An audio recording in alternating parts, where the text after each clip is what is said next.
Hi, everyone, and welcome to our 31st program of Telepathy and the Etheric Vehicle video commentary. We a new type of text has been sent out to you, and it includes everything we've done before. So you'll be able to check in on it, and then, of course, BL and Joe with Harold will be putting up the actual program, one of them on Makara and the other on our YouTube channel, Go Live, with which, you are by this time quite familiar.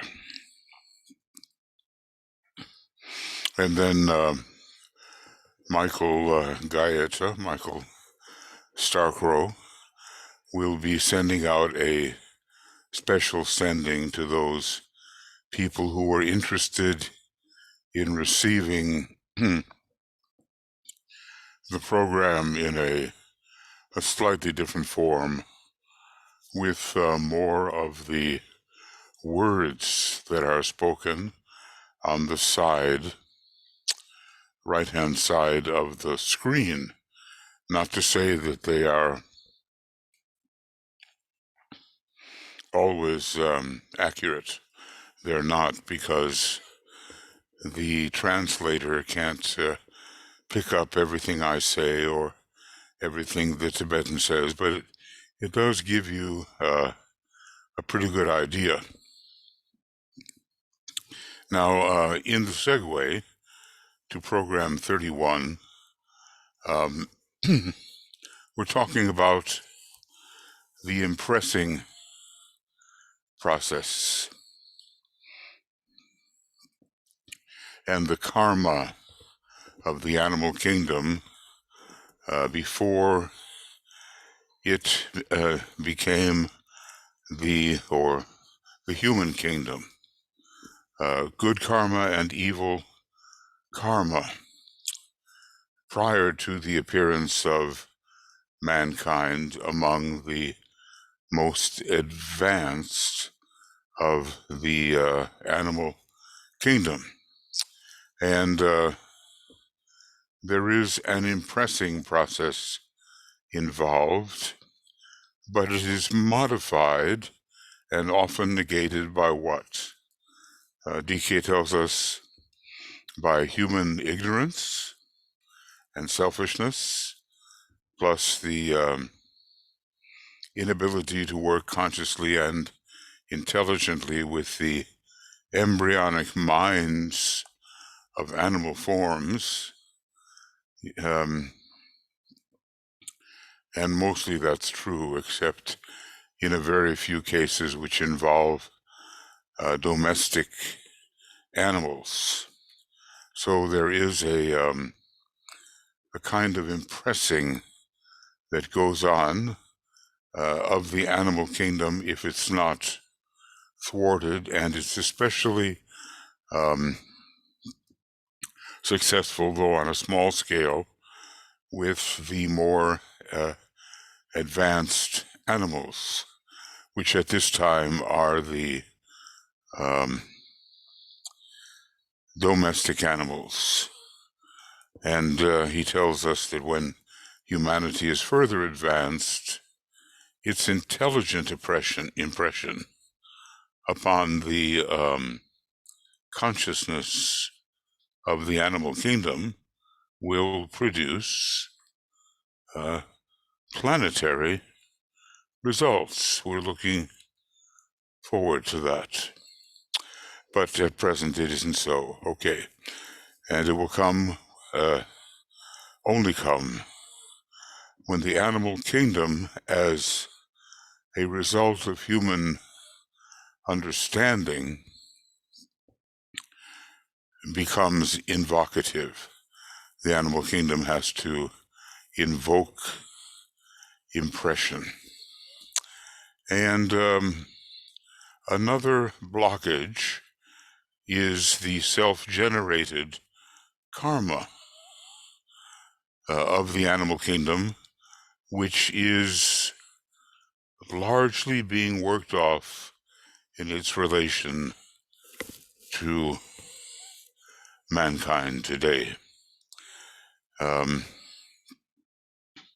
As I have said, repeating what the Tibetan has said, that there was a huge loss of human life from the animal kingdom in the early days, and I suppose a lot of the meat eating and cruelty to certain groups of animals, which present-day humanity sends in their direction, is due to this cruel karma involving Mars, that in a way rules the physical body of both the animal and of man.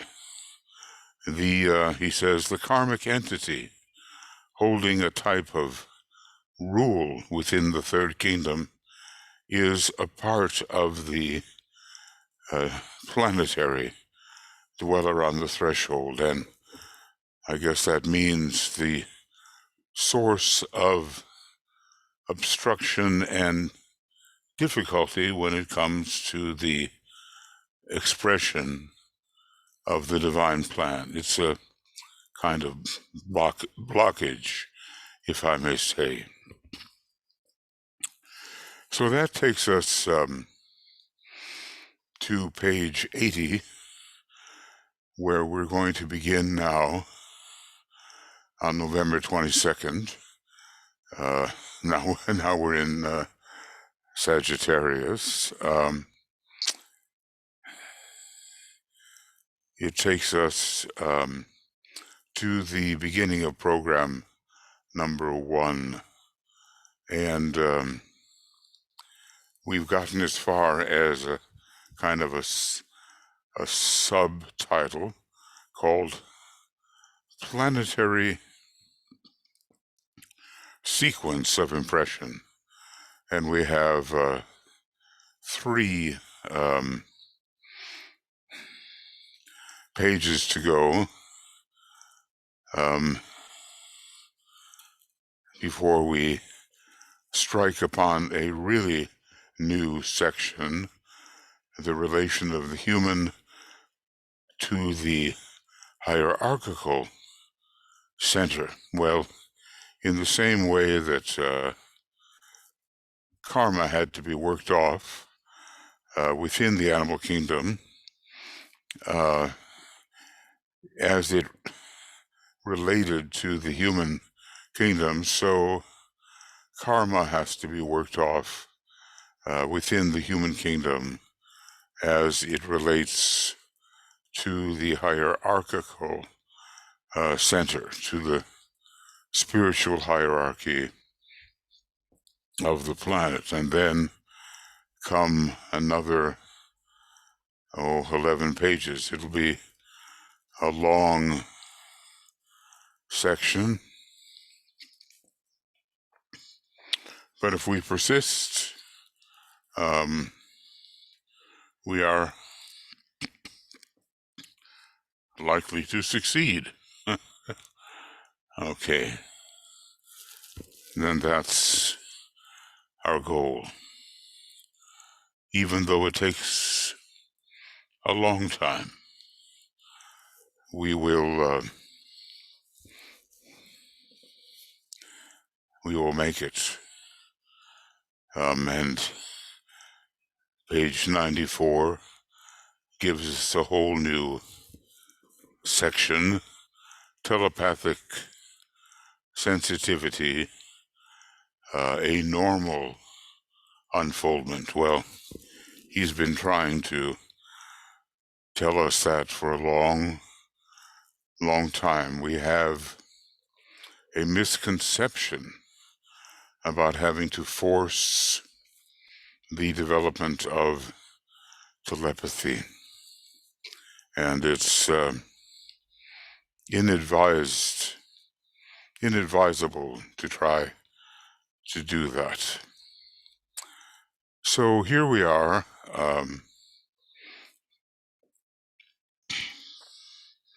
the relation of the human to the hierarchical center. And if I can just see everything accurately, we'll be in pretty good shape. And original sound is off, so that when, if I'm forced to do any kind of om, which these days is a bit of an agony for a former opera singer, at least, well, it won't be quite as bad as if this sound were on all the time. Okay, so let's go on with the Tibetan, and let's see. It's right here, beginning on page 80. That's it. So the Tibetan says, "You will note, therefore, the amazing planetary sequence of impression, all of it emanating from the highest possible sources." If I may interpolate, that would be finally a universal deity,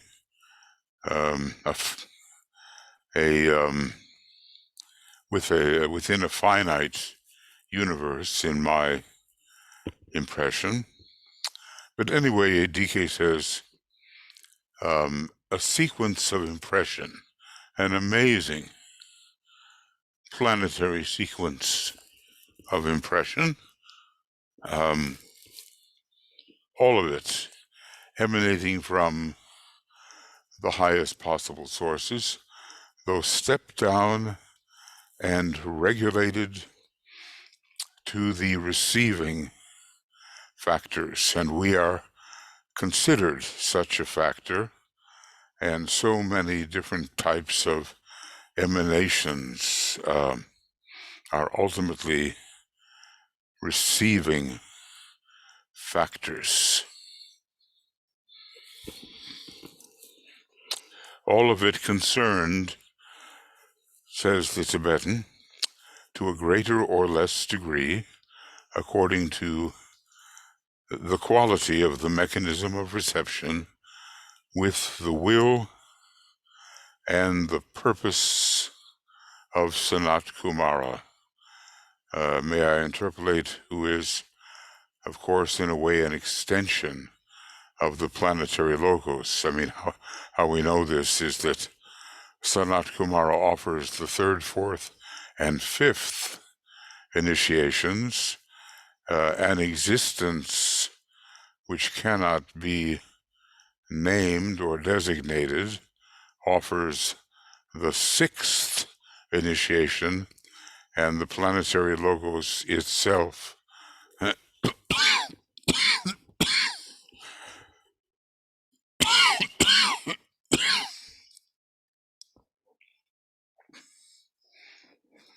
sorry,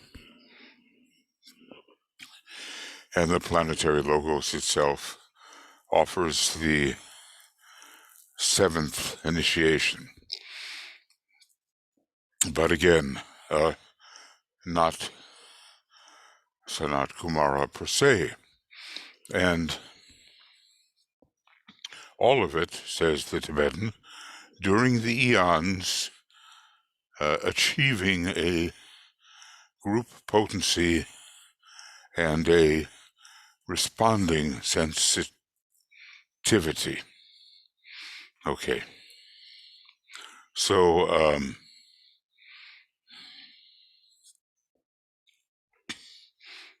all of it here.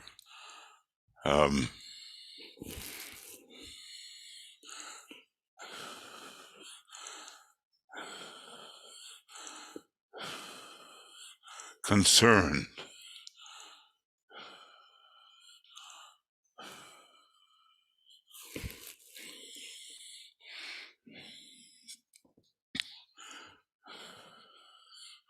with the will and purpose of Sanat Kumara. Well, in general, that has to be true,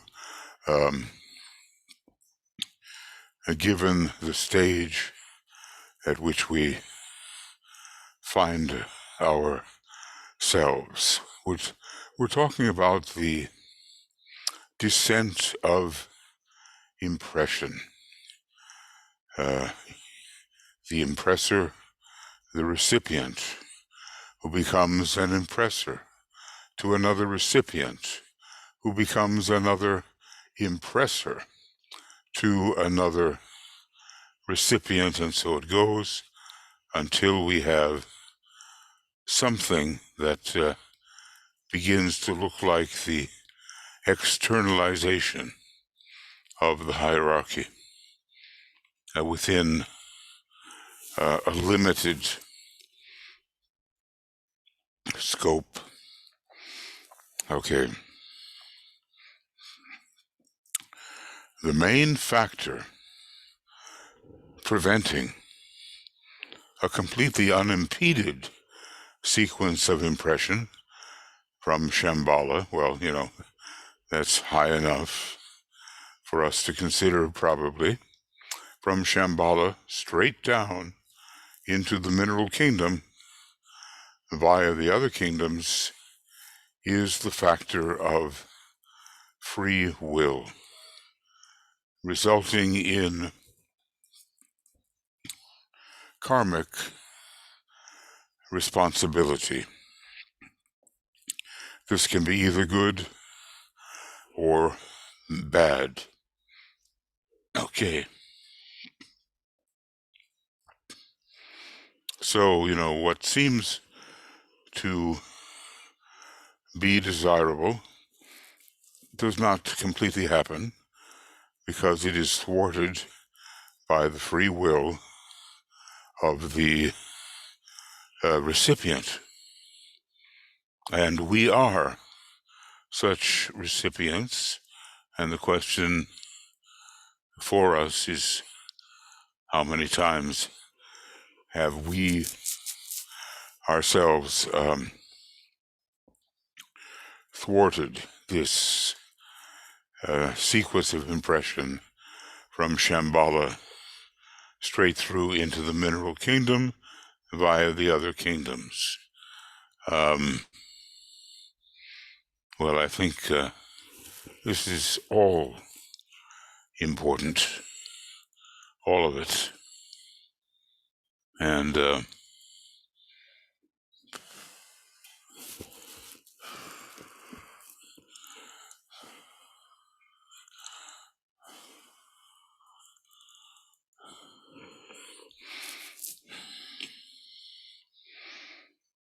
so the question of impedance arises. And when that question arises, we have to question the condition of what is called the divine circulatory flow, which certainly will be more flowing as greater understanding occurs and as humanity does not thwart the downflow, and maybe also the conditioning which humanity has given to the animal kingdom may be something that thwarts the downflow. But somehow what is in Shamballa of divine purpose and registered as divine plan is meant one day to pursue an unimpeded course all the way to the mineral kingdom, demonstrating the effectiveness of the divine circulatory flow.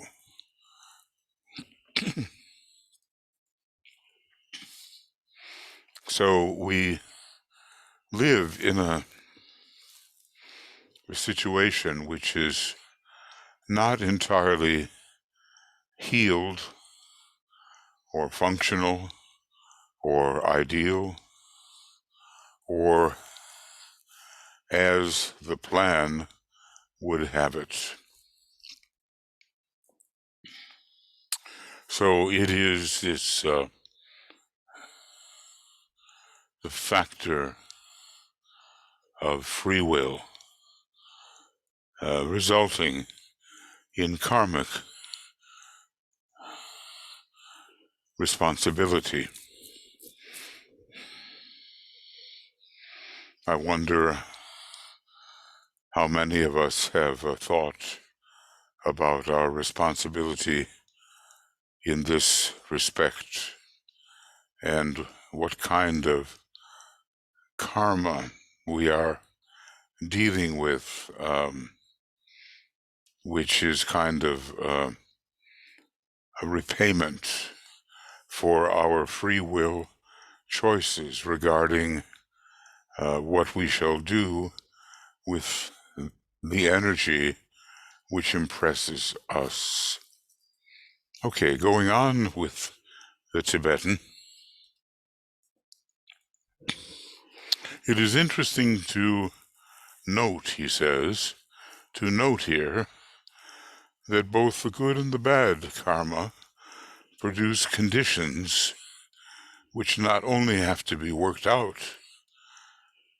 Imagine being chained and held in place by good karma, but thus it is, which have to be worked out, says the Tibetan, but that they lead to conditions which delay what we, from our limited point of view, might look upon as the liberation of the planet.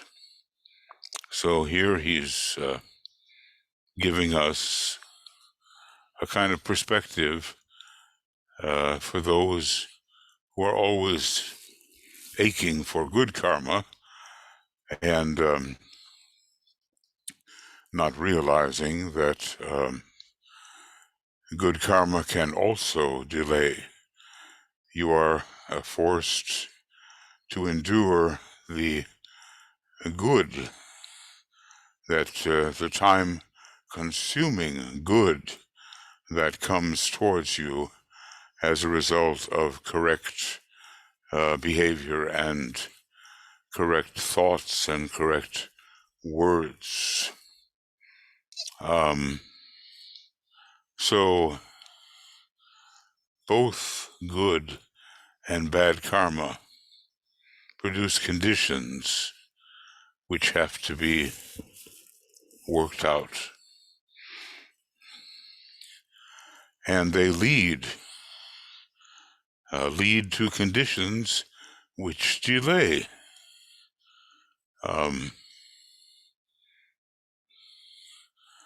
What we might judge to be the liberation of the planet. Well, certainly the good karma is better for advancement than the evil karma, maybe. Sometimes Master Moria has hinted at the idea of the worse, the better, as if we learn a lot from evil conditions. however unpleasant they may be. So, DK elaborates on this. The generating of good karma necessitates the living through of conditions where everything for the man responsible or for any other form within its limitations is good, happy, beneficent, and useful. Okay, well, this helps us have a little wider point of view. So we are not superficial in our judgment and saying, oh, I want a lot of good karma, because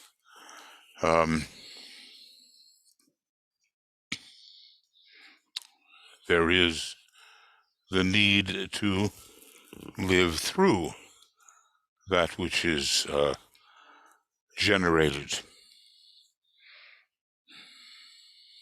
And that takes time. And the living through where so many things seem to go well for the person is still a limited condition.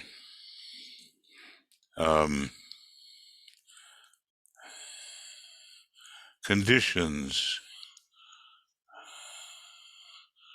where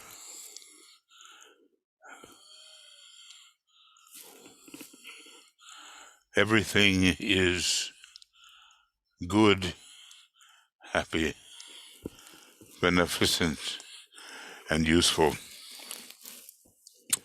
I don't know of people who, without very deep thought, would prefer to have evil karma rather than good karma. But I am thinking of some heroic types, like T.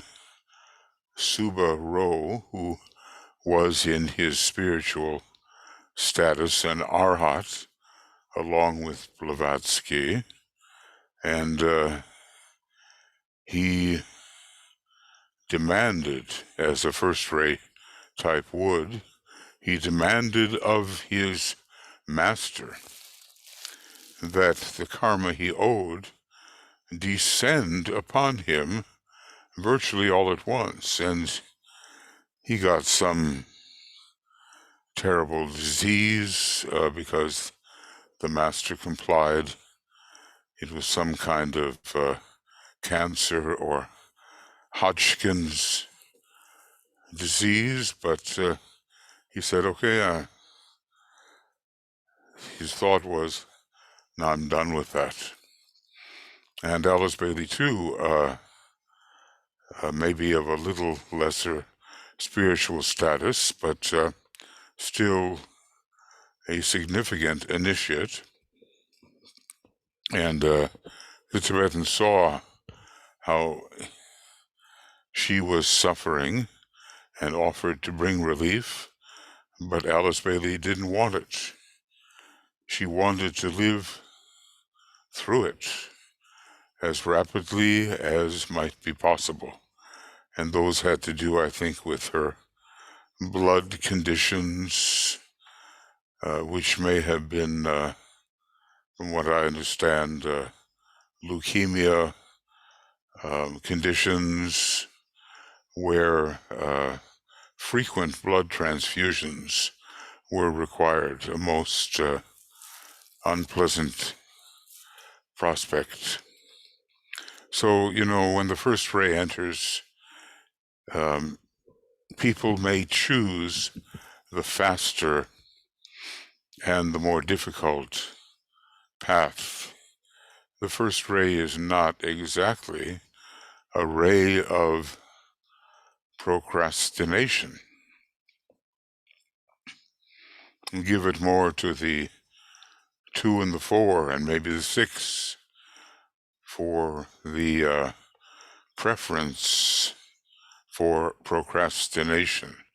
And I'm sure many of us have experienced that. Now, DK goes on about the evil karma. The evil karma generated in any kingdom in relation to the realm where dwelleth the planetary dweller on the threshold. Remember, we're associating the planet Mars that rules the physical nature of both the animal and man. We're associating Mars with this planetary dweller on the threshold. Not the only planet necessarily, but when it comes to the work of the animal and human kingdoms and the vehicle through which they work, they share this Mars influence. Somewhere in the teaching it tells us that Mars does rule the physical body, and certainly in its exoteric expression.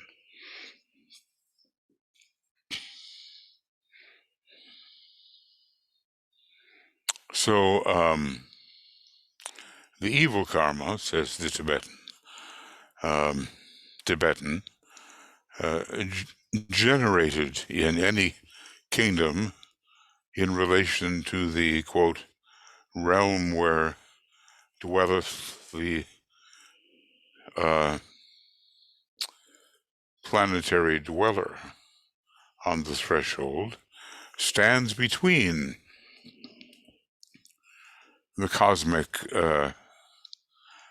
door of initiation and our planetary logos.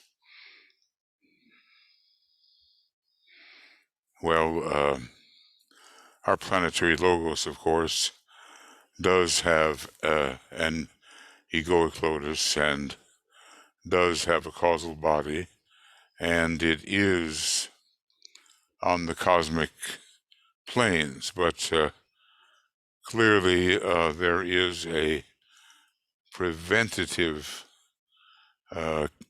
case going on here. Maybe I'll go on here. DK says, the dweller represents all the mistakes and errors due to wrong reaction,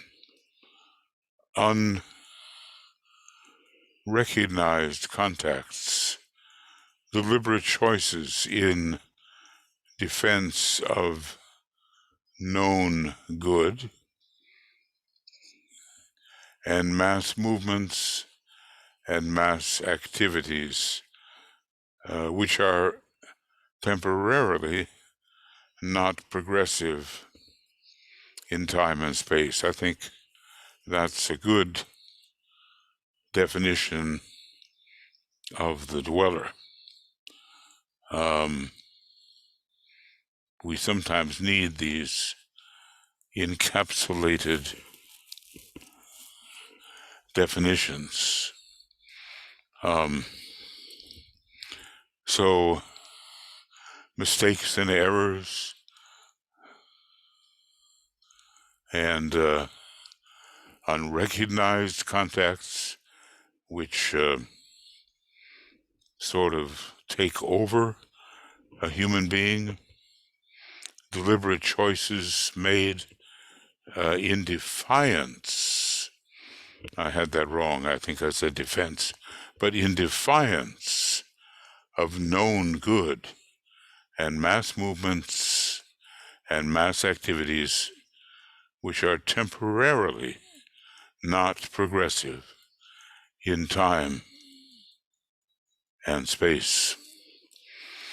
We need good definitions of the dweller. So here is the evil karma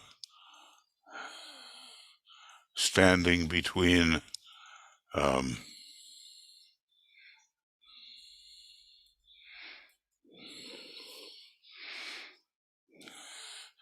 and he uses the word dwell twice, which is interesting.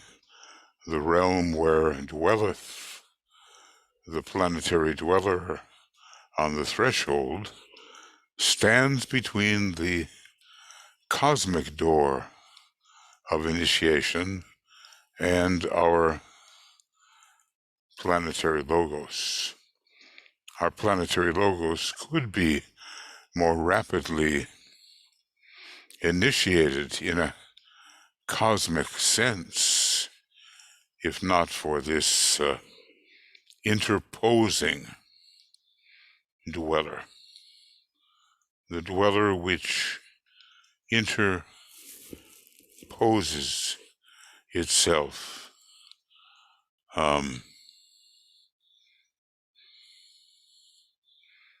Okay. Let's see if I can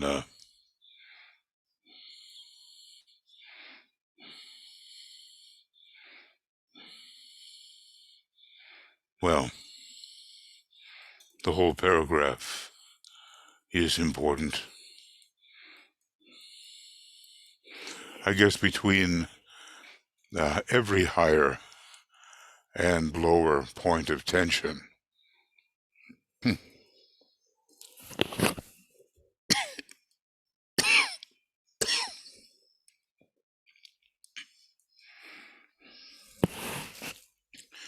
there is a kind of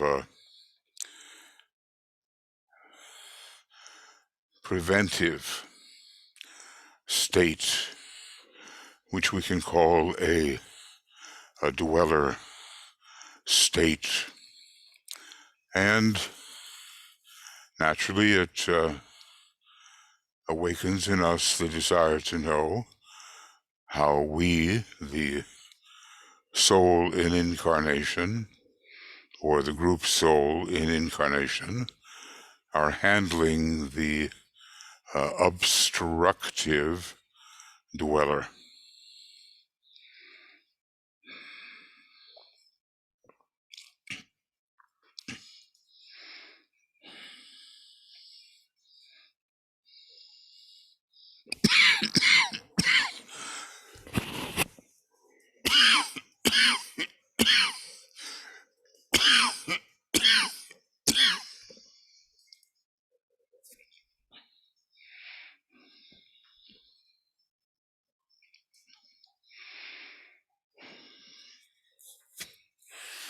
Always something's in the way between the present condition and something better, at least on our planet at this time. Maybe some planets, like Venus and its logos, have liberated themselves from the effects of an obstructive dweller. But the Earth is still a non-sacred planet, basically an initiate of the first degree, one day to be a cosmic initiate of the second degree, but not immediately. So if we look around carefully and we see some attitudes within man and groups of men, groups of people, that we just can't believe. Why can't they see that? Why are they standing in the way, standing in their own light? It's simply a question of not having overcome the tendencies of their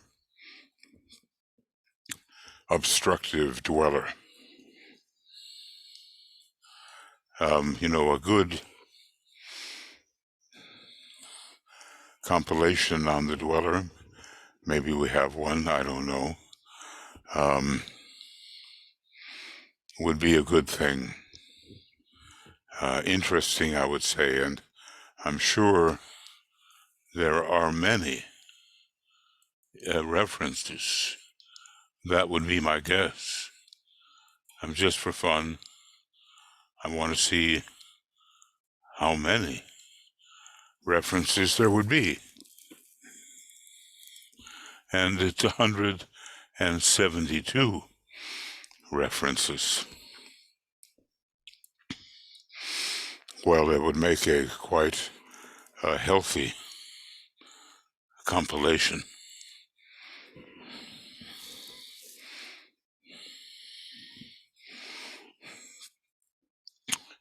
That is the method of studying topically, which DK recommended so strongly. The two ways of studying, going along the horizontal line and reading pretty much what's there according to the method in which, or the form in which it is presented, and then the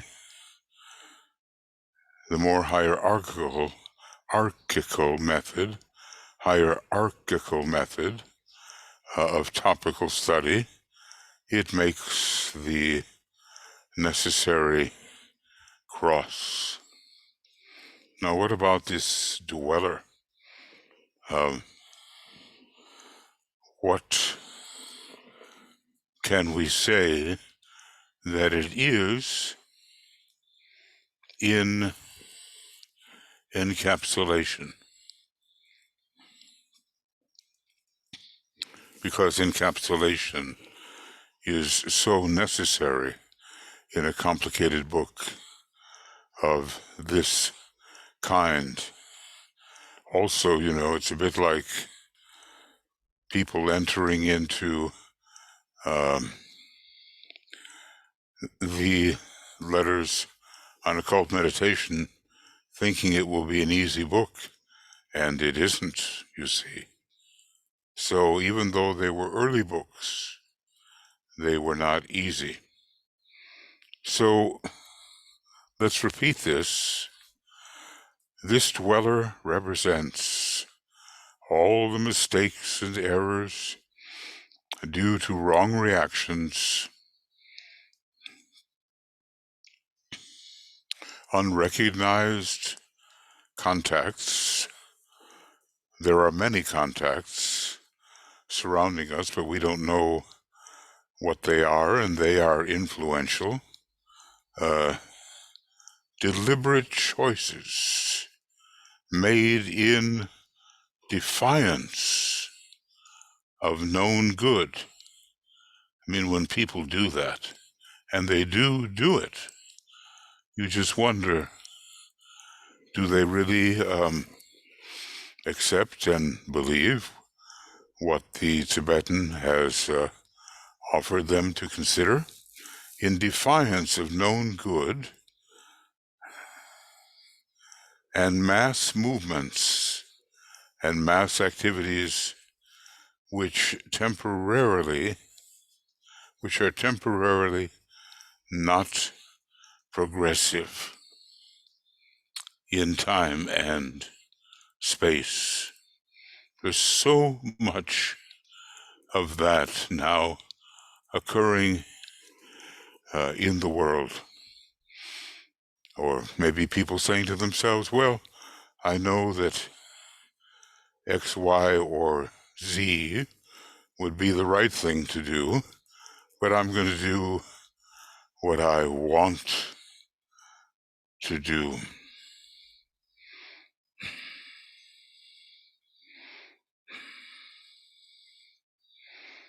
So this is,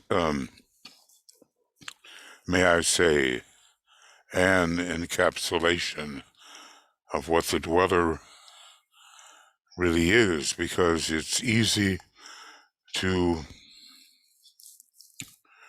gather the wrong idea.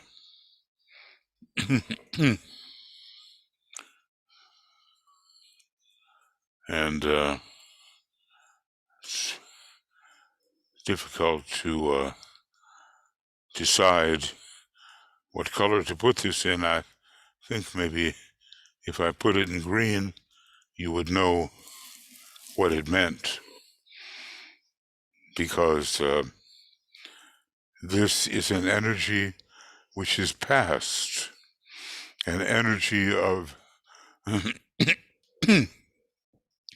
a primordial ray and not a divine ray. It's an energy which relies upon intelligence as it fulfills desire, and not intelligence, usually, as it can fulfill the aspect of the plan which is imminent, and must be expressed. So our question will always be, how much are we affected by this dweller on the threshold? What stands out for me, made in defiance of known good. It's funny how sometimes I'm a little far from the computer, and there I read defense, and that would not have been correct at all.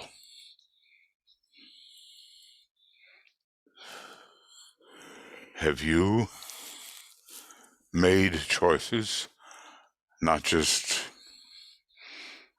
choices into which you were swept along, but deliberate choices, seeing the known good, and yet defying in your choice the expression of that known good?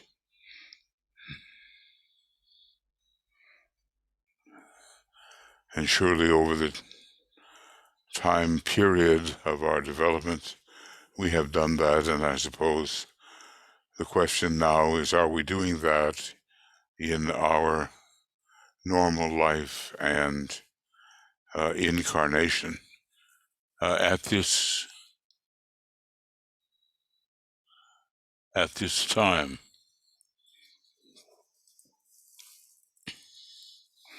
Okay, so DK says, I realize that where these facts apply to the subhuman kingdoms in nature, animal, vegetable, mineral, and maybe some of the elemental kingdoms on the evolutionary arc, but okay, where these facts apply to the subhuman kingdoms in nature, you are not aware of what I mean.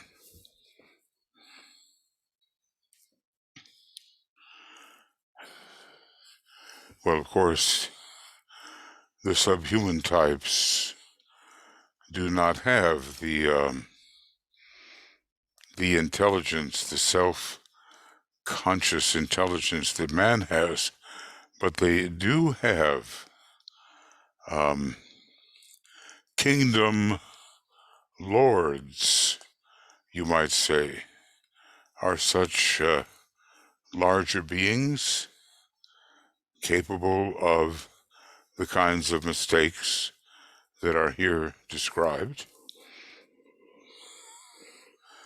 We could ask ourselves that question. So anyway, DK says, we're not aware of what he means. But that, he says, does not alter the law or movements which are in no way related to human evolution. Okay, he offers us something that we will not be able to initially fathom.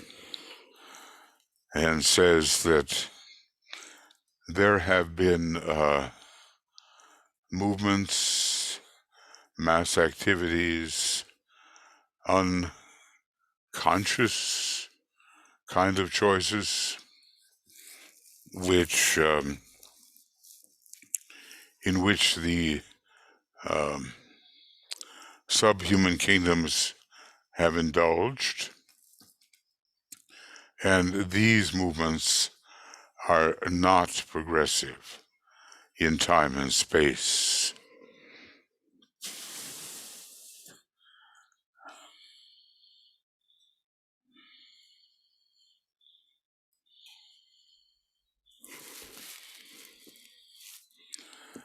Okay,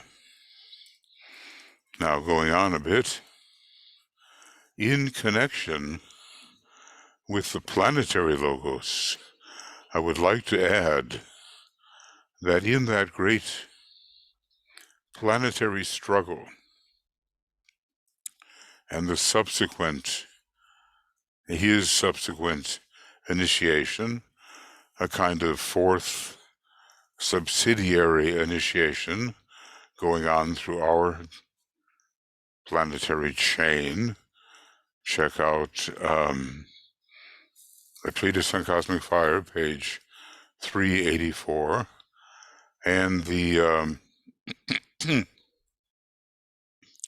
impending, but not immediately impending, Judgment Day, when I think it'll be the time when the second cosmic initiation is taken.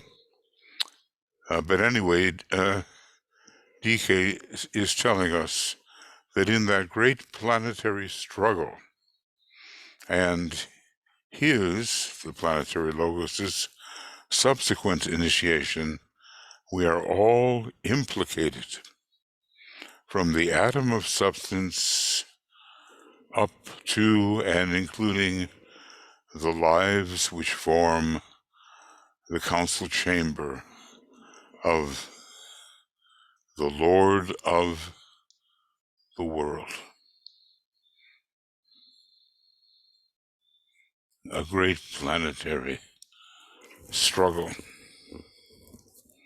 And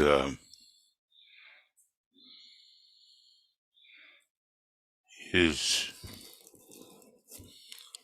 subsequent initiation, we are all implicated from the atom of substance up to the lives, some of them very advanced, which form the council chamber of the Lord of the world.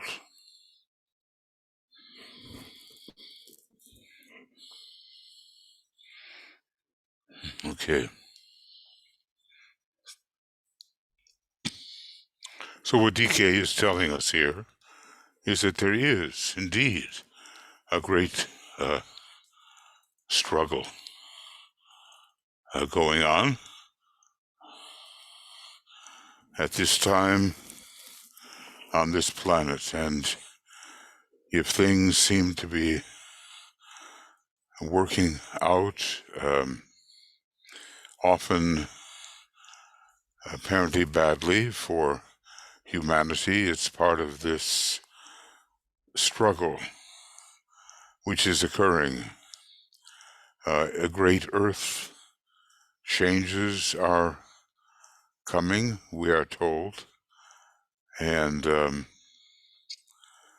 obviously there are those seeking to selfishly grasp power for themselves, and this causes a great delay.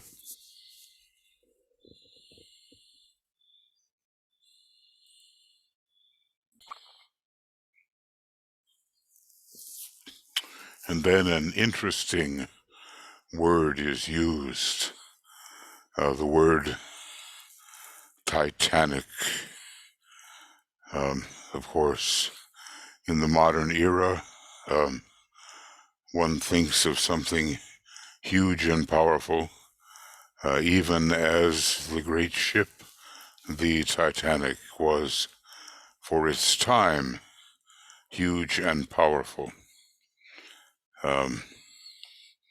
And maybe the victim of hubris more than anything else. It is, says the Tibetan, this titanic effort which is made by the sum total of all living processes and entities that compose the manifestation of Sanat Kumara, which is responsible for the creative evolutionary processes.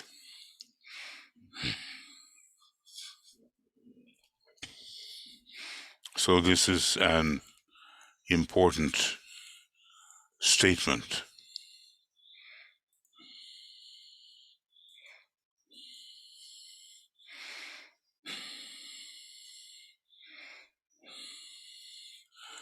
This titanic effort,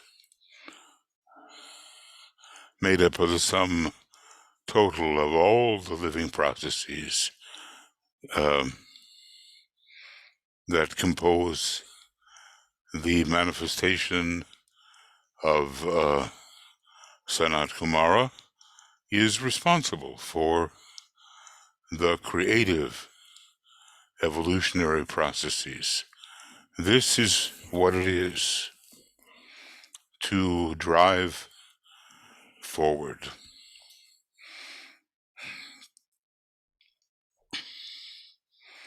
And to see evolution taking place under the impression, obstructed and sometimes non-obstructed, of the Lord of Shamballa.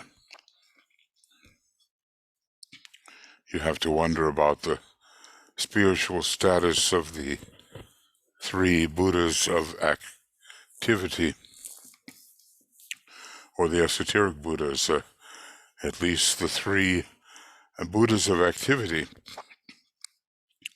were planetary logoi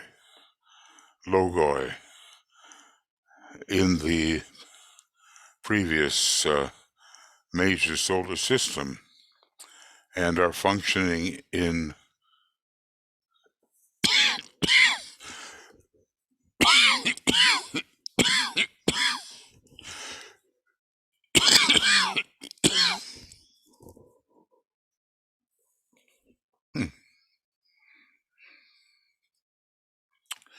they are functioning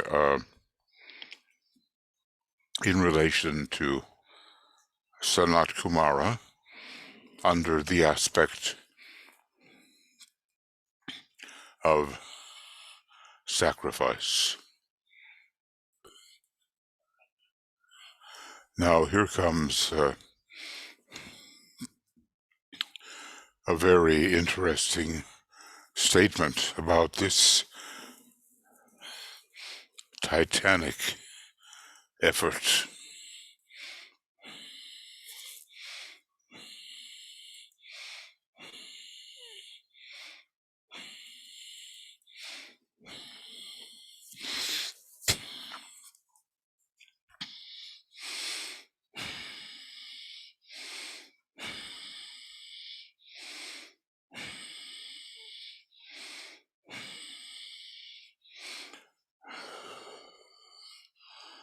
So the effort is responsible for the creative evolutionary processes,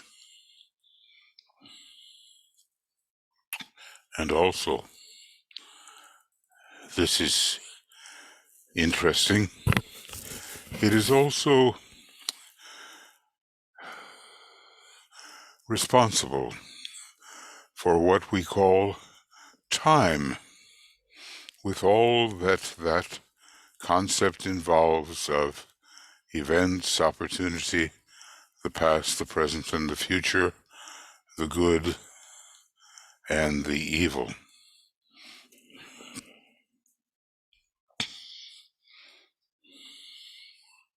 And that is quite an occult statement.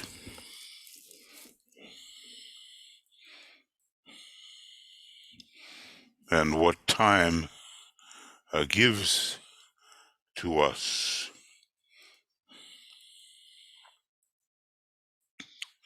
Opportunity, events, opportunity, the past, the present, and the future, and the good and the evil. It's a mysterious concept, time, and it has much to do with sequence of perception. When all things are seen and understood in simultaneity, we have to adjust our concept of time, but normally in this emanative universe, or any emanative universe, we go from thing to thing to thing. And that movement from partial perception to another partial perception to another partial perception is called time. So that concept involves all of this that we can, and of course this must be pondered. I'm sure we all recognize that it has to be pondered.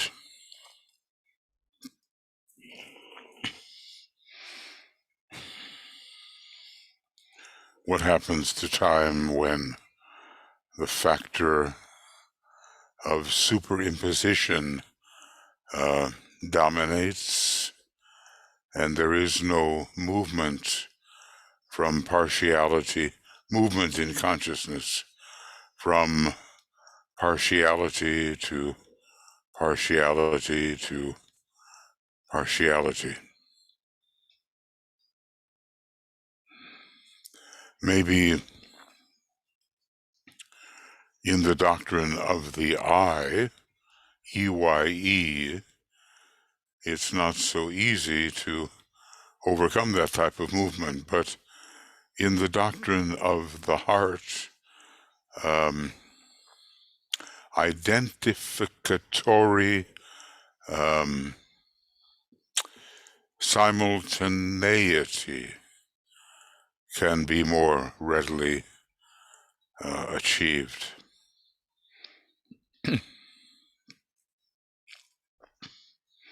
And it is to induce that state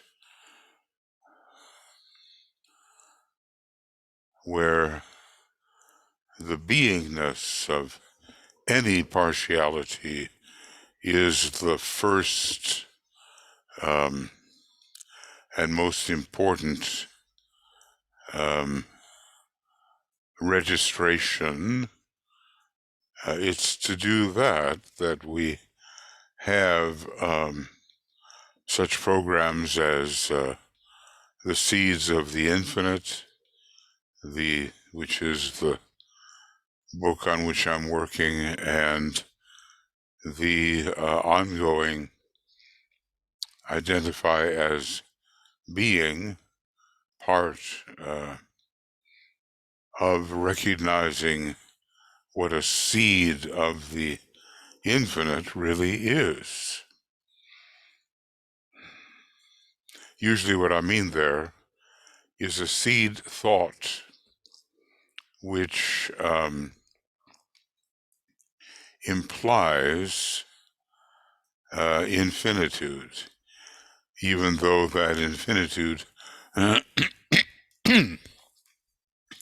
may not be thoroughly worked out and experienceable in a finite universe. At least the implication is there.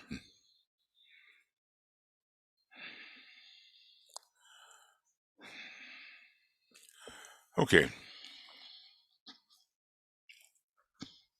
So DK goes on and says, the dynamic impression which emanates from Shamballa, remember, it's at the moment a quite obstructed impression and does not go straight through to recipient,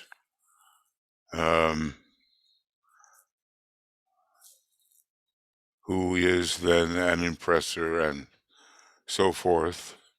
It doesn't go straight through to the cosmic, well, to the systemic dense plane. And yet in time it must. So the dynamic impression which emanates from Shamballa reaches forth in great cycles and cyclic waves, such as, let us say, these great conclaves which occur every 100 years, and the still far greater I'm sorry about that. The still far greater shambolic impacts. These are impulsed, these great cycles.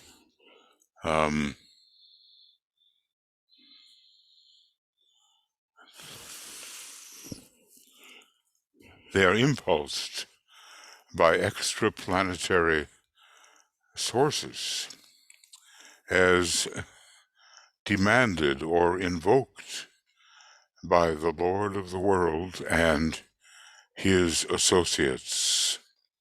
They emanate in response to the acclaimed will of Sanat Kumara in the council chamber.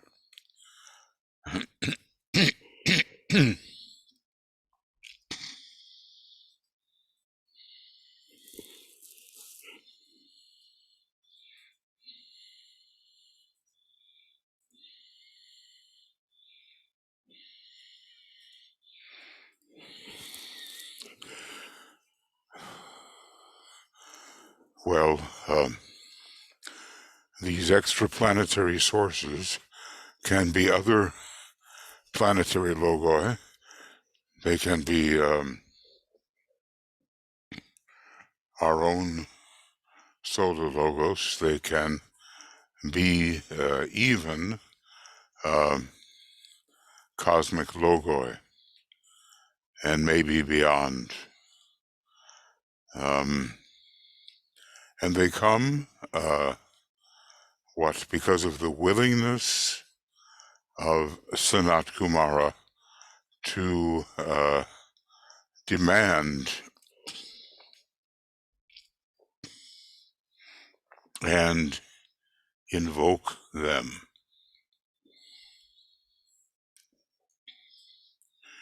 We are reading about things that are even far ahead of certain masters, maybe of all masters, who have not attained Shohanship or who are not particularly masters on the first ray.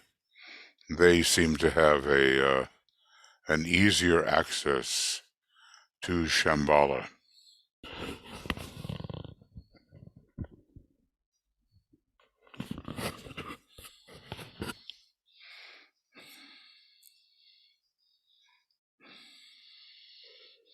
But great cycles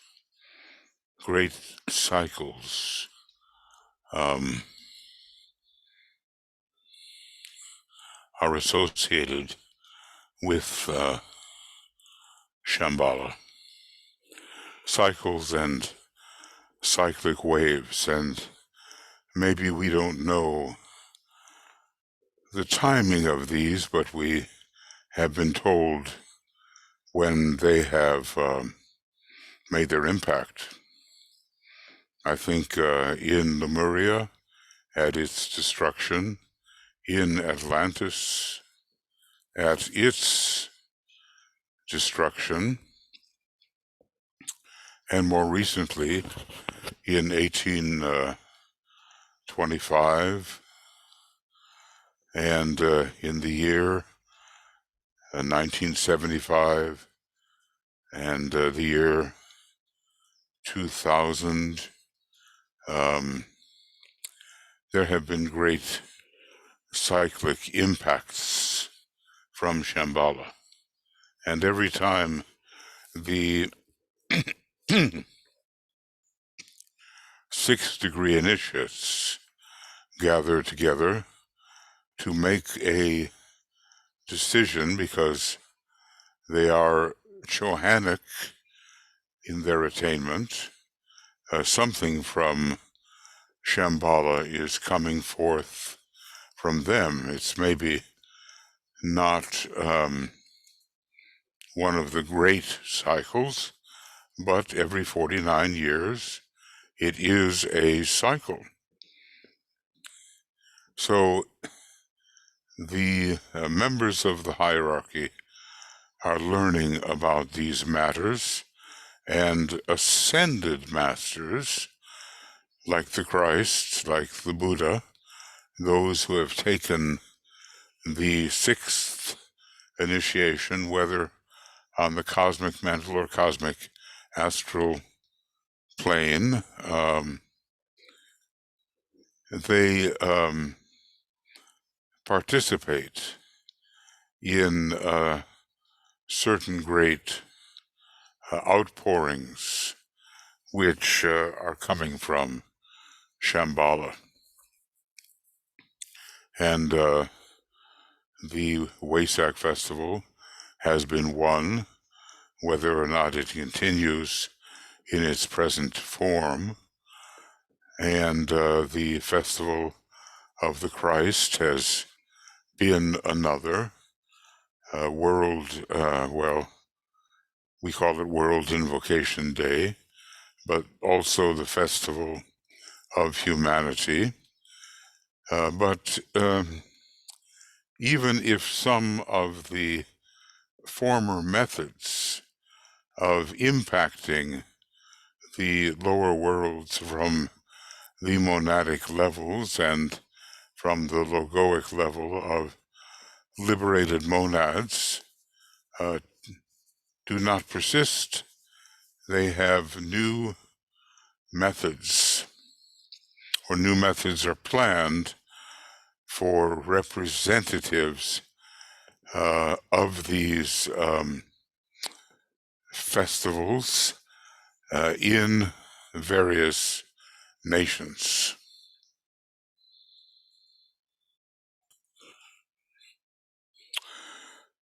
So we might say that very powerful events are going on in high places, and it is for humanity to learn to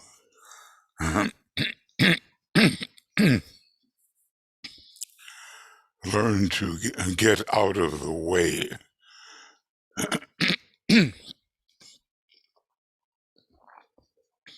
And so not to impede the divine circulatory flow.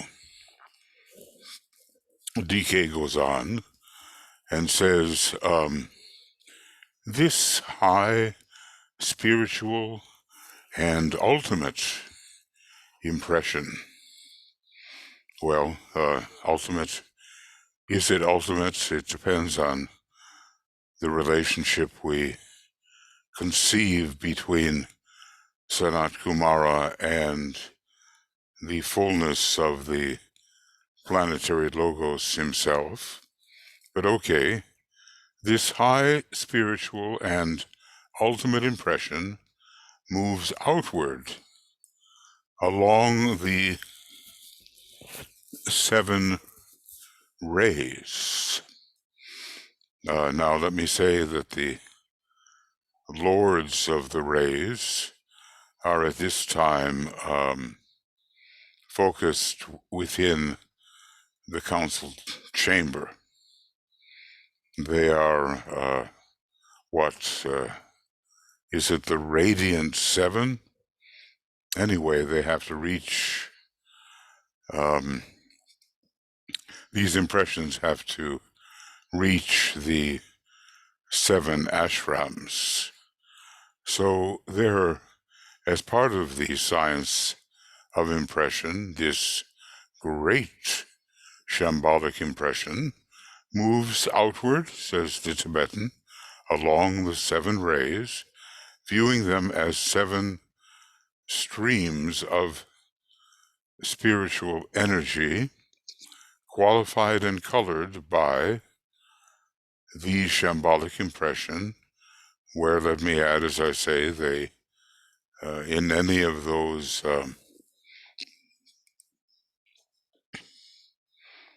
little sections where it tells you who are the, what should we call them, residents of Shamballa, they are found. The 7 great ray lords. There are also higher than they 7 spirits of darkness, and there are as well a kind of 7-fold lesser impression, which is not the ray lords. Okay, so they are viewed as 7 streams of spiritual energy, qualified and colored by the shambolic impression. Now think of it just for a moment. The 7 major stars of the Great Bear have connections with the various sacred planets, and also one of them with the Earth, probably the star Alioth, as does one of the 7 major stars of the Pleiades. And is it Maya, who was castigated by her fellow Pleiadians for marrying a mortal? Well, the symbolism is not too difficult to see. The Earth is a mortal because it is not yet a sacred planet. And the sacred planets are, I guess, considered the immortals. So this, DK goes on to say, this process repeats itself when hierarchical invocation is effective and successfully established.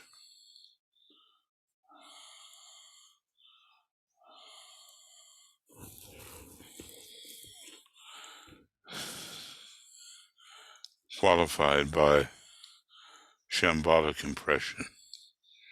Okay. Well, normally, I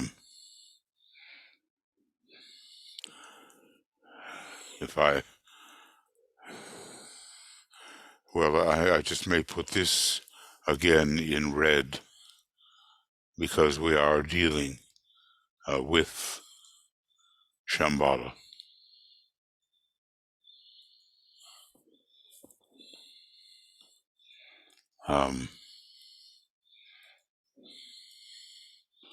Along the lines of the 7 rays.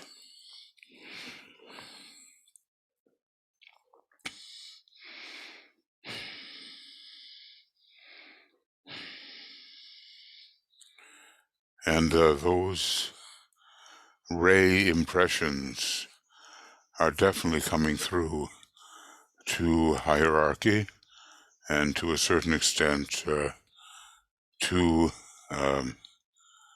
humanity. And these are the ways that the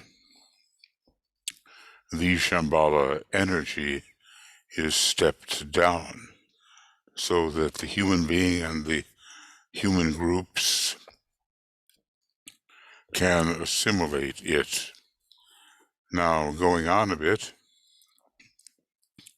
the process repeats itself when hierarchical invocation is effective and successfully established. And what does that mean? Repeats itself. We might say that a 7-ness descends from hierarchy just as it descended into hierarchy. And there, the human being is more likely to experience this 7-fold impression within the new group of world servers, and because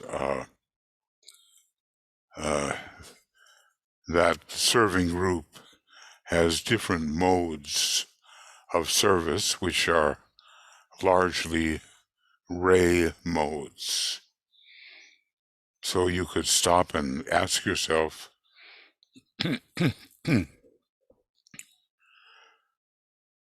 what kind of impressions of a ray nature you are more largely experiencing.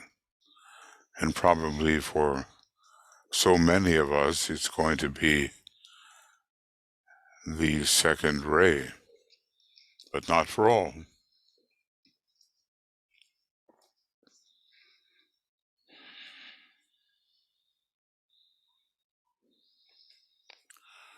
I suppose that if we are avid and persistent students of the Tibetan, it will be impression along the line of the 2nd ray.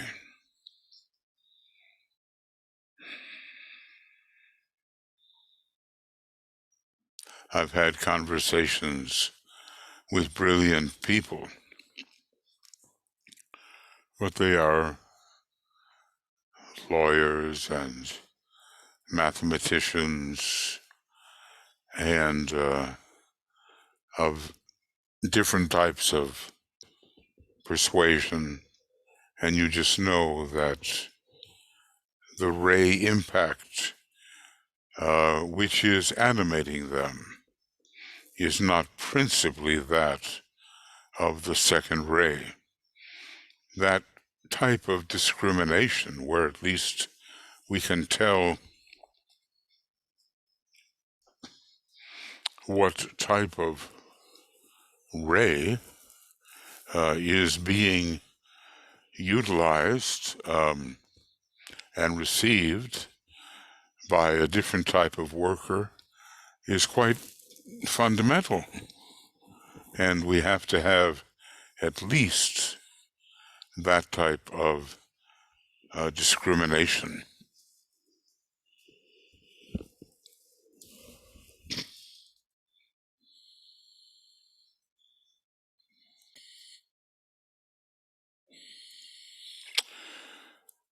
Okay. Well, DK is giving us a chain of interactivity. And we are not privy to all aspects of this chain. As stated, even the master cannot find his way onto the sixth and seventh, or first and second subplanes of the Buddhic and Atmic planes, yet alone the planes on which Shamballa may be found. And, well, we can decide whereon Shamballa can be found. Is it pervading the four cosmic ethers, or do we have to reserve ether number 2 and ether number 1, respectively the monadic and logoic planes? So DK tells us this is again repeated between the hierarchy and humanity in response to human invocation. This is becoming increasingly intelligent, potent, and evocative. Well, we understand, especially with the giving out of 3 great invocations,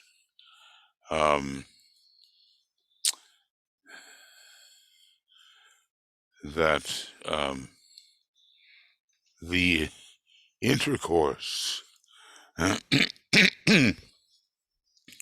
between humanity and hierarchy is rapidly growing, and the new group of world servers will be involved. People have asked, well, why call it the new group? It's been around for 100 years, roughly. Well, compared to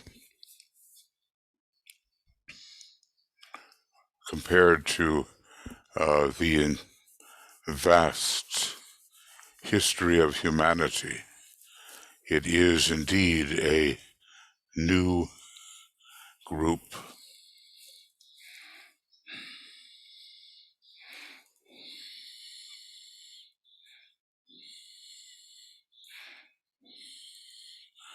So when we have such instruments as the 3 great invocations, naturally enough, we can invoke and consequently evoke with greater intelligence, potency, and evocativeness. It's becoming, as DK says, increasingly intelligent, potent, and evocative. The old methods of selfishly praying for oneself are fast subsiding. In the childhood of the race, and I remember my own childhood, maybe selfish invocation was natural, or selfish prayer, if I can call it that. And many people are still in the childhood phase. They are victims of instinctual telepathy and of illusion. and they don't know that. But well, if hierarchy can invoke us, we can help to invoke the men and women of goodwill and the members of the new group of world servers who are struggling to make the grade. DK goes on. The problem of the human kingdom is, however, very great. Well, okay. This we can give our assent to. There are so many different stages of consciousness interacting. Humanity is the recipient of so many impacts, so many impressions, so many telepathic and mental currents, and so many qualified vibratory impressions from all the seven kingdoms in nature that eons have elapsed in developing the adequate discriminative sensitivity and in establishing the certitude of the point in evolution from which conscious invocation must arise and upon which the evoked impression must be registered.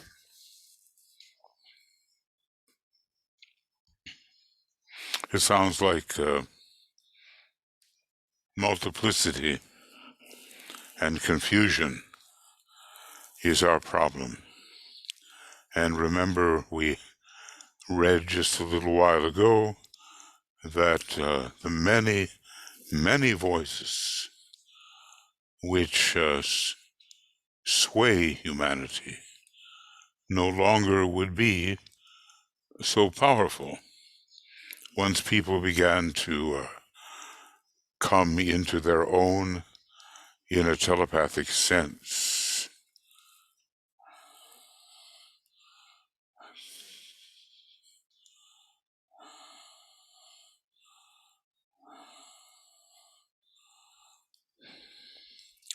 So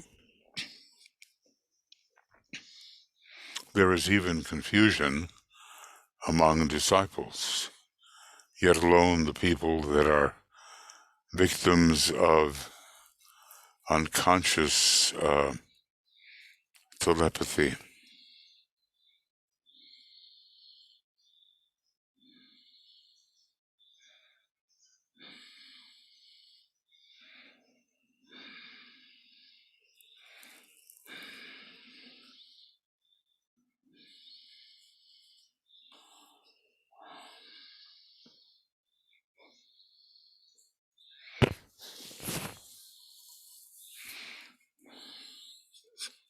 But clarification is coming.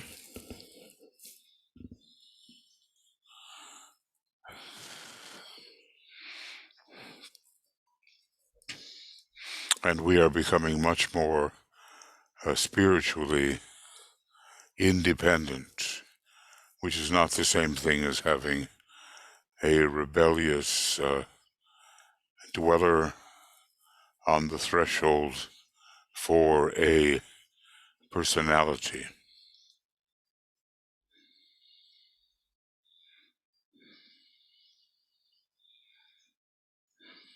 Interesting here that from all the seven kingdoms, including the kingdom of solar lives, which would include, I suppose, such great being as the solar logos, or his disciples, impression is being effectively shared. The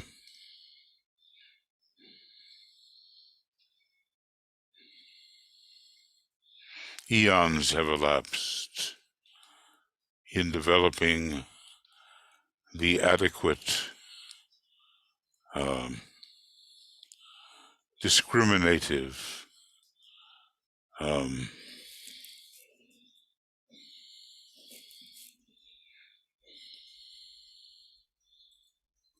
sensitivity.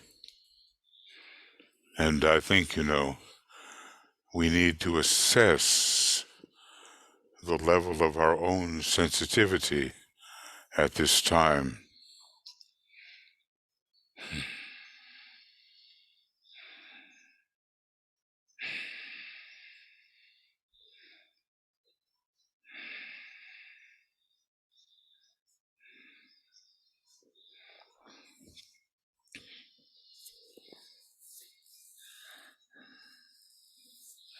I was thinking about doing this type of program. I never quite know from whence an idea or thought will come. I just have to remain very alert, because I know it will come, and that sensitivity is growing.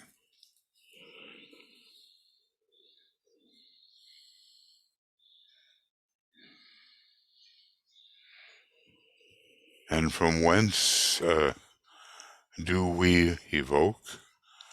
Is this strictly a personality invocation, or have we managed to center our consciousness in what is called the soul, projected as the solar angel? There's still plenty to invoke.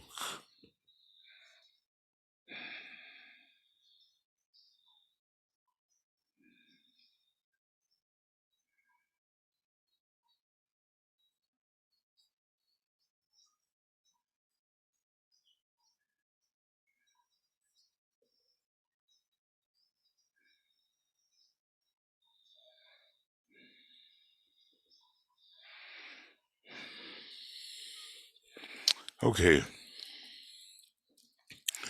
a little more here. Unconscious invocation proceeds all the time. It is inchoate. And when it becomes conscious, it becomes exceedingly powerful. And so we can realize that the giving out of the three great invocations has rendered humanity more powerful than heretofore. I guess the time had come for that to occur. Was it a risk when the discussions were held in hierarchy about the fittingness of the human being to really assimilate the ageless wisdom? Some argued against the fitness of humanity to do so. However, certain of the masters, Master Moria, we're told, Master KH, we're told, and the Tibetan, felt that humanity should be given a chance. It was a risk. And we saw even how when the secret doctrine was given out, it was abused by the negative, occultly tending forces surrounding Hitler and encouraged by those in Tibet who were representatives of the counterforce.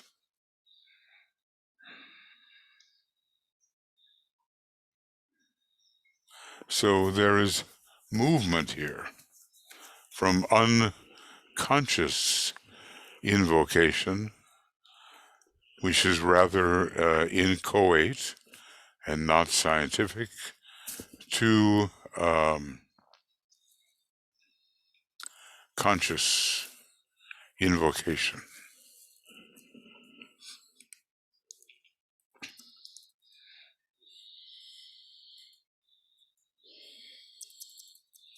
Okay, this is page 82, and we're not exactly blazing a trail here, but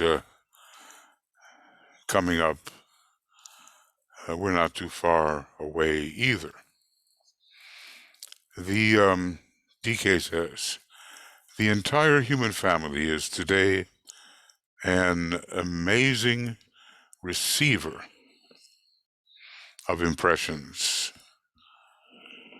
owing to its myriad types of susceptible mechanisms.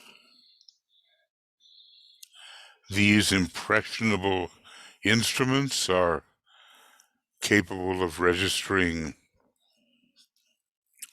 tamasic impressions. May I interpolate, maybe we wouldn't be doing much if that's what we were registering. Tamasic impressions coming from the subhuman kingdoms, particularly the third and the first. And by that, I suppose we mean the mineral kingdom and not the kingdom of solar lives. But the third is the animal, and it seems that there is a tamasic tendency in the mineral kingdom. He goes on and talks about these impressions. They record rajasic impressions coming from mental sources of all kinds. Think this, do that. One just has to go through the media, which offers in such abundance apparently valuable information. I say apparently valuable because it does sort of take the place of man's thinking for himself. And DK goes on there also to a much less degree responsive to sattvic or rhythmic impressions. So we have rajas coming from the realm of mind and tamas from the realm of the mineral. And would he be here talking when he speaks of sattvic or rhythmic impressions, would he be speaking of the plant kingdom, at least partially? Their response to these high impressions and their registration of truth and light and quality coming from the highest source is, however, growing. Well, if we're going to think of this as not related to the only to the lower kingdoms, kingdom number one is the kingdom of solar lives. You can consider that great kingdom either 1 or 7, and you can consider the vegetable kingdom as kingdom 2 or 6, and maybe the animal kingdom as kingdom 3, or kingdom 3, I guess. Kingdom 5 is something else. So we can number up, we can number down. So the entire human family is today an amazing receiver of, owing to its myriad types of susceptible mechanisms. So many people are not ready for real occultism, but still they receive impression and maybe don't know what to do with it. So tamasic impression, apparently from this, is not just the mineral kingdom, it's all the subhuman kingdoms, and particularly the third and the first, though I must say the advancement of the vegetable kingdom is here implied, and the third and first do seem to suggest the animal and the mineral. And then rajasic impressions are there from mental sources.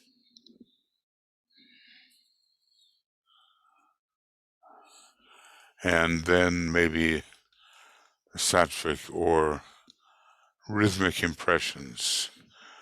Might we say that such impressions are found in Shamballa, and at the height of Shamballa, where the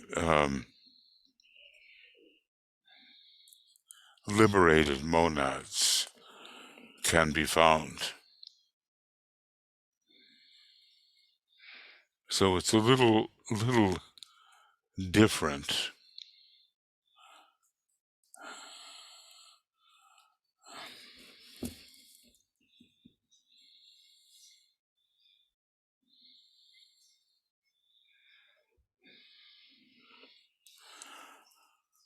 Tamasic, rajasic, and sattvic. Now I'm trying to think about the atmic plane as a kind of an expression of the logoic plane, and the atmic plane is ruled by Libra and by Saturn. And maybe the cycles found there can be considered sattvic.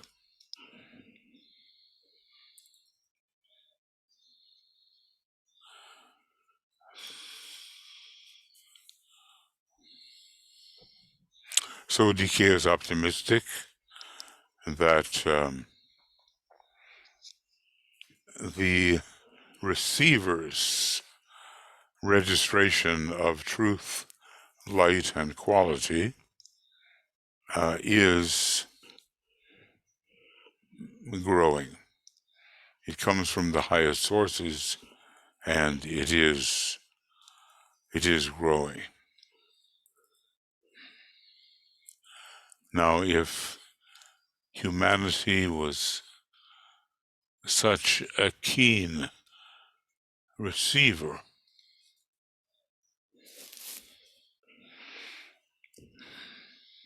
$100 ago, we can only imagine the progress that has been actually made since that time. The internet has become addictive, and studies are done to see how much time is spent on the Androids and the iPhones and the other brands. People do carry them with them and are frequently involved in scoping out what is being sent. An amazing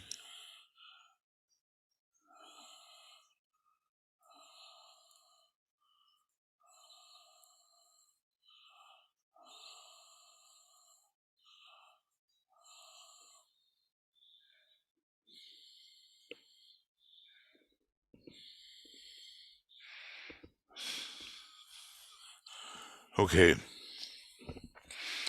going on a bit.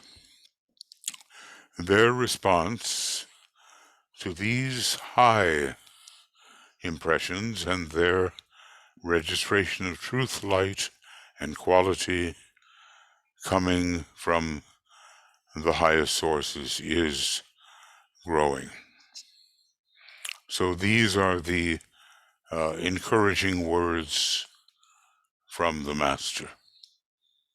And that if we stay with it, our natural telepathic response will grow.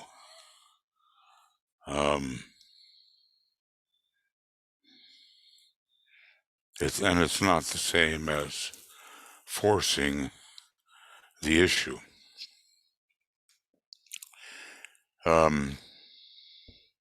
We have just a little more in this particular section, after which I will plan a new program, Telepathy and the Etheric Vehicle program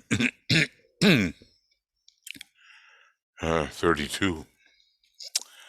So DK says, it is because of this that the human kingdom, the great middle kingdom, whose function it is to mediate between the higher and lower, let us say the 3 kingdoms above and the 3 below.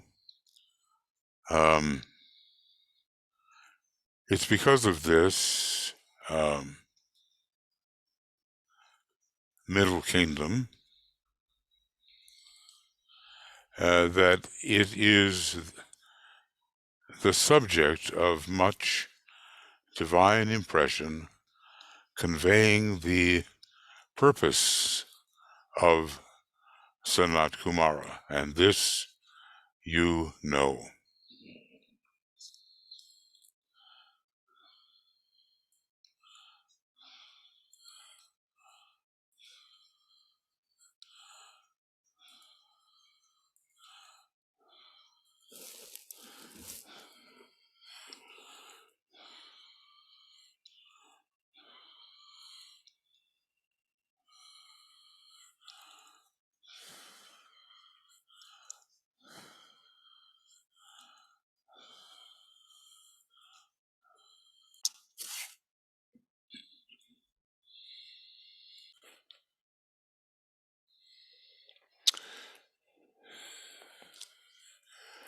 All right, just a little bit to go in this section for tonight up to page 83, and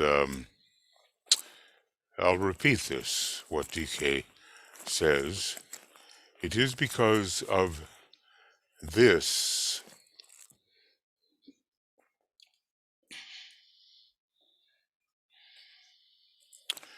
that the human kingdom, the great middle kingdom, either the fourth creative hierarchy or, from another perspective, the ninth creative hierarchy, whose function it is, says DK, to mediate between the higher and the lower. It's because of this that the human kingdom is the subject of much divine impression, conveying the purpose of Sanat Kumara. This you know. There's something about the importance of the human kingdom in our particular planetary chain, which cannot be gainsayed. We cannot speak against it. We know its importance.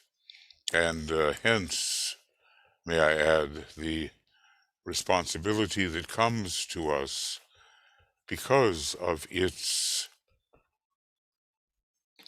mediating importance. Humanity is still a long way from grasping its true position. And as DK says, it will be a long time before humanity in general is ready for the kind of occultism which, let us say, we are studying, the kind of occultism which he teaches. Right now, there are just so many misconceptions about what occultism is, and it's been given a very a pejorative significance, as if it's some kind of black magic at all times. And there are so many dogmatic types that simply shudder when you talk about occultism, as if it is against everything for which they really stand. Now, DK goes on, I have taught you much along this line in a treatise on the 7 rays, and also in the earlier a treatise on cosmic fire. So may I interpolate that it looks like before these instructions were made into an actual book, much time had passed. Now, obviously, they had to be somewhat available as lesson sets for the people who back in 1931 or so were being selected to be part of this telepathic group.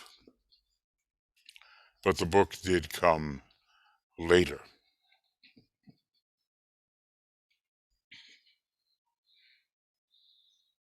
So DK is talking about the intervening teaching of earlier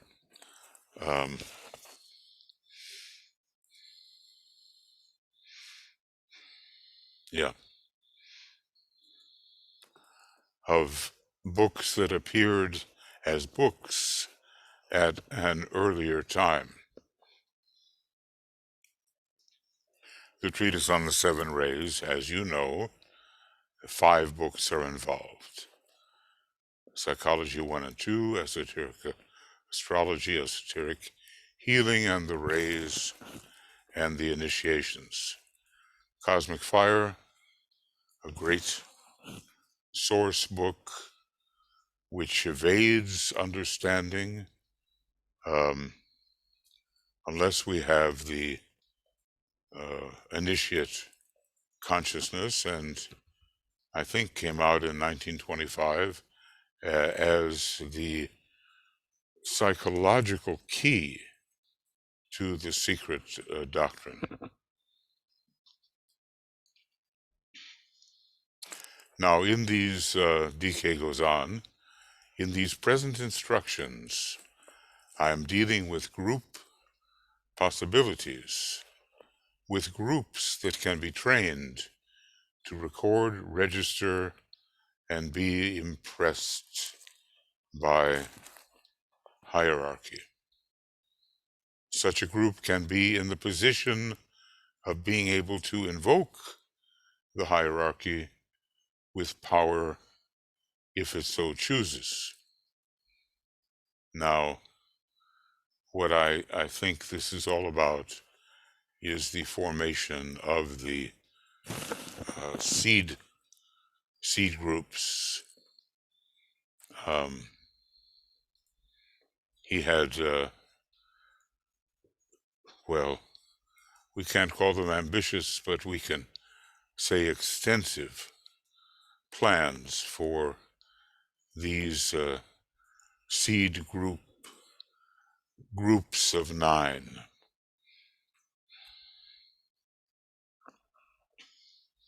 And the question is, did any group reach the point where it could truly invoke the hierarchy with power according to its choice, or does that have to wait for the what I anticipate will be the re-inauguration of the seed group work?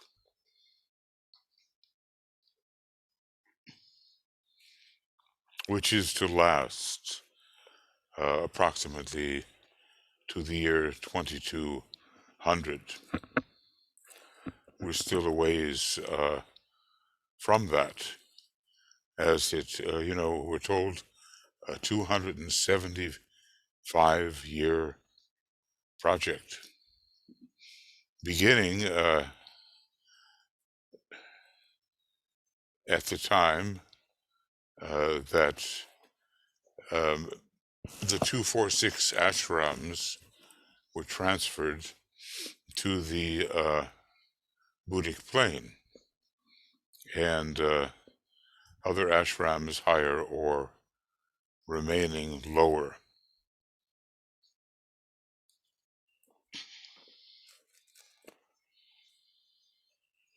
We have to think about our work with our groups and whether we record, register, and are impressed by the hierarchy. Now, if we are members of the new group of world servers, then indeed we should be recording, registering, and being impressed by the hierarchy.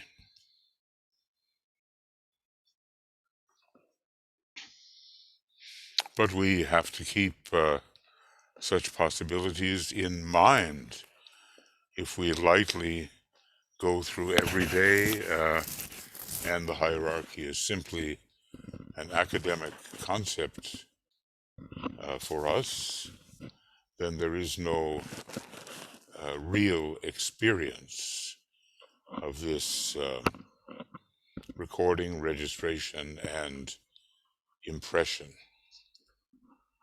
Now, and we do have the invocations that have been given to us great invocations and some which are, well, of lesser import, but they are invocations nonetheless.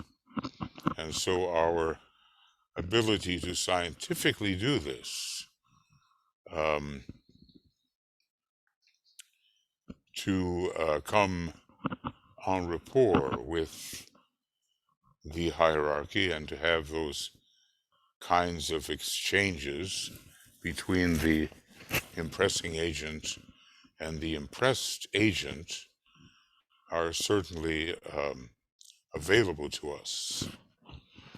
He says, I am again bringing these things to your attention as aspirants and disciples, but from an angle different to those in my earlier writings. Now, Master DK is really a master at finding different points of view to explain maybe what normally is considered to be the same thing.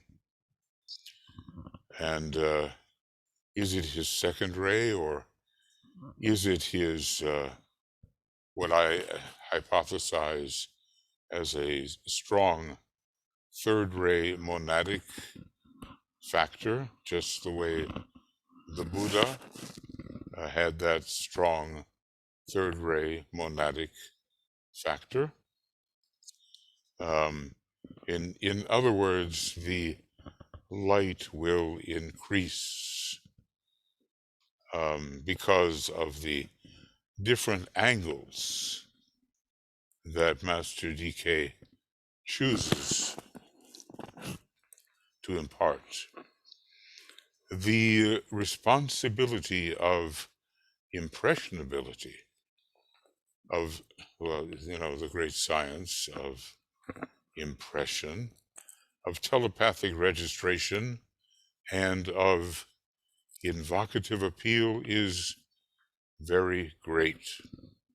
Hence,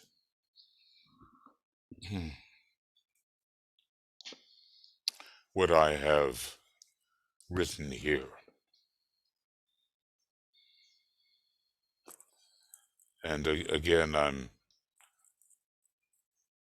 I'm sure we do not comprehend how great this responsibility actually is. Impressionability, telepathic registration, invocative appeal, all part of the supreme science of contact. Well, these things will begin to straighten out in our minds as we live with them, and as advancement occurs in a natural manner.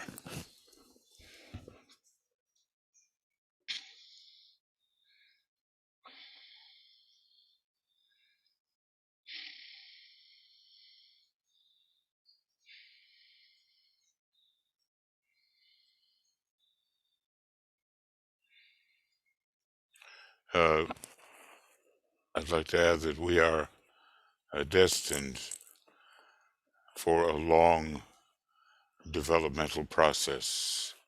It's not going to end in this particular incarnation, nor probably in the next or the next. Much advancement will be ours during the Aquarian age, an age of the world server, and an age in which we will grow into our capacity to be of service to the divine plan as it is under the impression of the divine purpose. Well, that took a while, and I don't know whether I have it in me to begin this next section called the relation of the human to the hierarchical center. In it is mentioned immediately the supreme science of contact and those auxiliary sciences which support that science, namely telepathic work, the impressionability, telepathic work, and invocation. So those are the words which are supportive of the supreme science of contact. I admit it will take us a while to straighten out the terminology.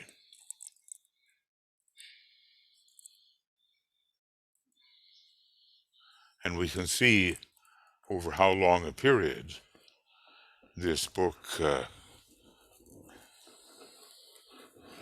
has been cooking. It had, as I say, it had to have been written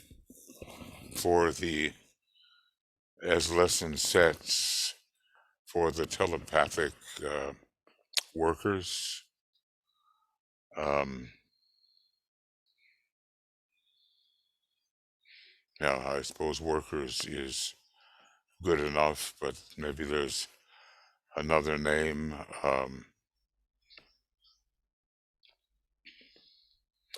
Because they started off first, but it took a while to collect all that had been given in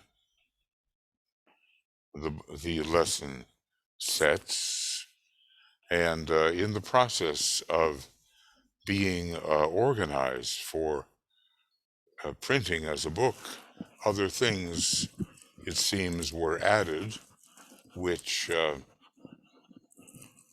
pertained to a later date and time.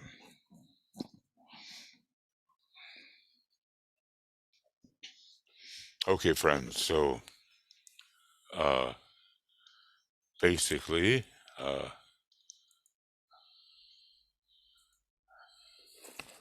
let's see here. Page 83 is where we have been taken to.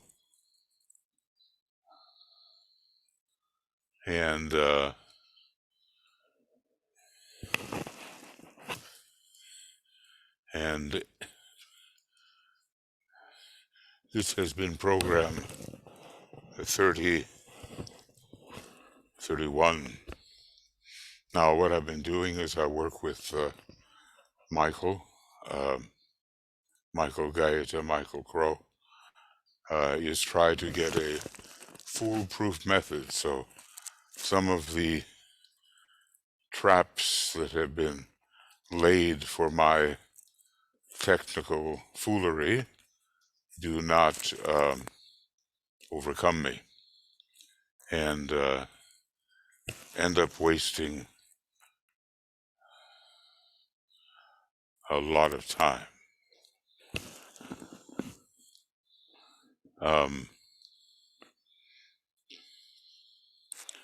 Let's see.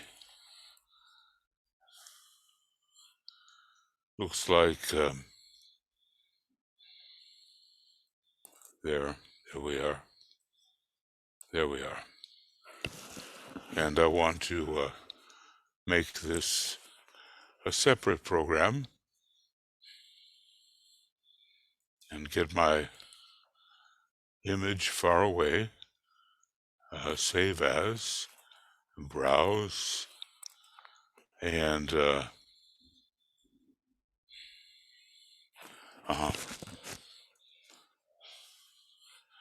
I think one of the things that is necessary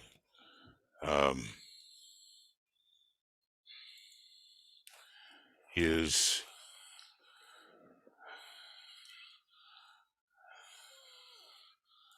to find a way to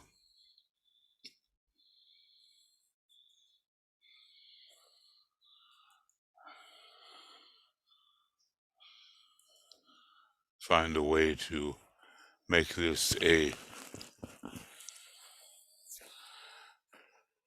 particular separate document. And okay, let's see if I can do that. And this is a telepathy collection, and this is 31, complete and in smaller form. So I will send this to you, and I will also send to you the this large document from which Michael and I will be working, and it will prove to be of value, I think, to BL and Joe and Harold, and to all people that want the text of this material. So I'm just counting on Michael's resourcefulness, which is considerable, in order to proceed. If we really look at how long this book is, we'll find it to be quite long. It's not going to be there. It's going to be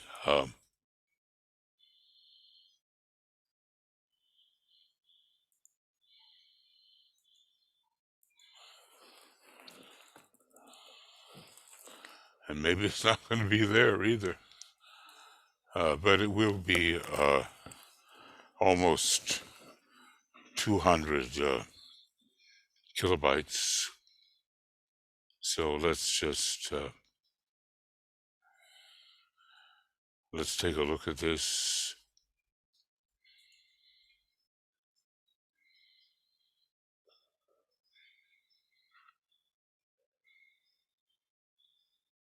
Okay.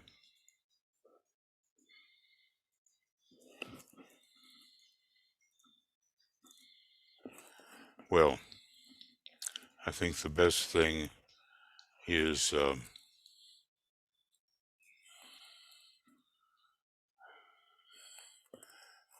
to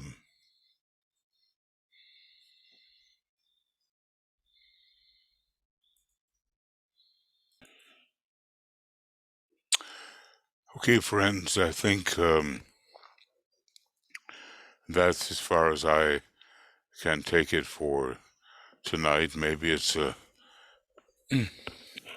program of approximately 2 hours.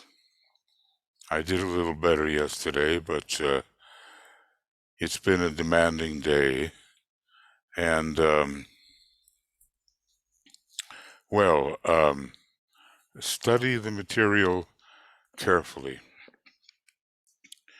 At least DK's words are there. And regardless of what I say, his words are there. Now, as we go along, things will get a little more coherent.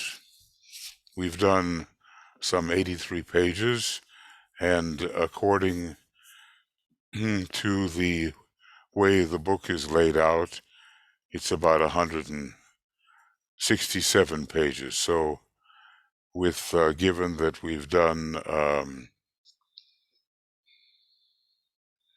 how many programs?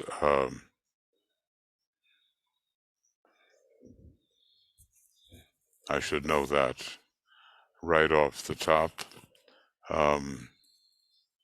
Well, 31, I guess, programs. We're getting to the halfway mark. And hopefully this whole science of impression, of invocation, of telepathy, as aspects of the supreme science of contact, are beginning to make more sense to you, as I'm hoping they do to me, for me, regardless of how difficult Master DK tells us this material really is, with lacking even in adequate words to present it. So we're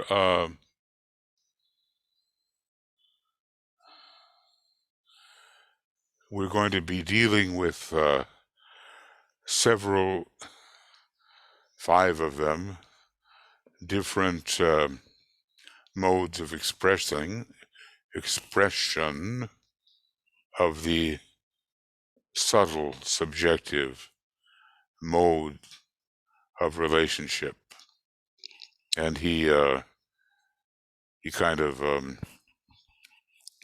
condenses this for us: the science of contact, supreme; the science of impression; the science of invocation and evocation, also a technique; the science of relationship. And that's really the one I was looking for in the esoteric astrology book, but I know it's there. I didn't find it. And the science of sensitivity. So we're going to be working with an encapsulation, and it's a fairly long section. It really goes on, I think, until 80, is it 95? Well, at least 91, and then to 94 before the next really big section comes in. It takes a lot of tenacity to do this, and I hope that you are finding that even though you won't understand everything and I won't understand everything, that it is filled with implications that we do begin to understand. Okay, so Tuya and I wish you love and many blessings, and rapid, efficient, applicable assimilation, as do our team, Mikhail, BL, Joe, Harold, Frederick helping us here too from time to time, Michael, Stacy, and others who help us at the time of the actual conference, and they will appear. They will appear as that very demanding process in April, May of 2022 begins to emerge. So I will hope that you have what you need. Text from me and maybe the actual program from Mikhail, and can go on successfully. So I'll begin by stopping the recording. I'll put that up there and turn this off, and we will proceed as best we can in the days coming up. Okay. All the best to all of you.